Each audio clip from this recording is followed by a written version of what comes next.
when the F-35B and other military drones were banned for export to Turkey because of the fact that the Russian S400 missile was introduced as its primary air defense system. The Turkish engineers decided to capitalize on this ban and bet on creating their own drones. The result is the TB2, as well as the upgraded version of the TB3. This will provide Turkey's lagging TCG, Anadolu amphibious assault ship with operational offensive air power. The drone will be launched from an amphibious assault ship with the Turkish Navy that can be configured as a Stovl or short takeoff and vertical landing aircraft carrier. We will also discuss the basic step-by-step process of how this can be launched as well as its weapon system and how it operates. So please stay tuned until the end. For now, let us look at the basic differences between the TB3 and TB2. The TB3 is reportedly using the new PD222 ST, while many of the TB2 uses the Rotax engine, which was discontinued because of the ban for military export. Also keeping in mind, the TB3 can switch to the high-altitude PD170 engine depending on the type of land or sea-based takeoff. This engine generates a maximum speed of around 300 km per hour, while the cruising speed is around 232 km per hour. Bayraktar TB3 has a wingspan of 14 meters and 2.6 meter high, while the TB2 has a wingspan of around 12 meters.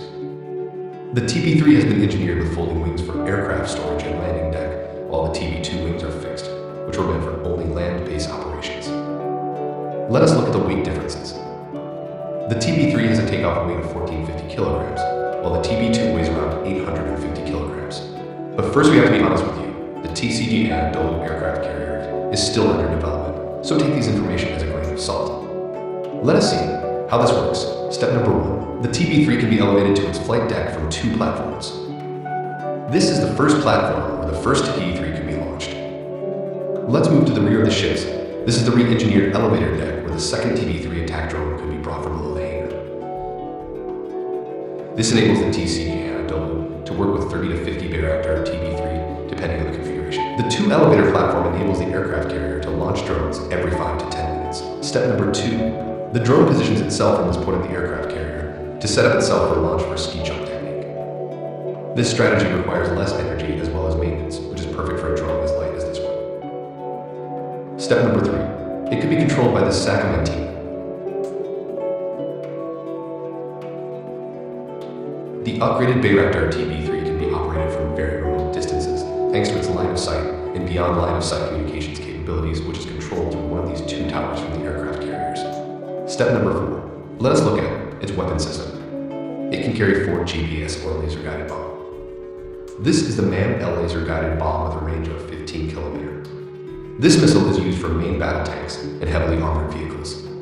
They have no active motor to propel it, which gives them more room for the warhead, as they rely only on GPS, as well as laser-guided by the TB3 UAV. This is the Rocket Sam AMC lightweight smart micro-munition, provides high strike precision against static and mobile targets, mainly armored and light armored vehicle.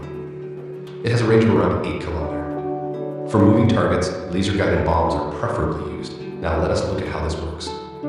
As explained, this is a semi-active laser inertial mid-course navigation system. The TB3 laser points a target, and then the MAM-L is dropped and follows the path of the laser using the laser seeker. The MAM-L switches from laser to inertial mid-course navigation system if the weather is bad, but it has its own disadvantages. It cannot be deployed against a moving target, but works best against giants, bunkers, and command post. Let us see what is inside these covers. This is the power distribution system of the TB3 that supplies power to all their avionics and checks their status controls, alternators, and batteries as well. Now, these are the mission control multiple communication that is responsible for the connected avionics and ensure payload operation. This is the brain of the TB3 flight control system, which is the most crucial component of an unmanned aerial vehicle platform. For land-based operation, we have made a step-by-step video of how it works with the TB2 drone. Its operation are almost similar to the TB3, so check that out.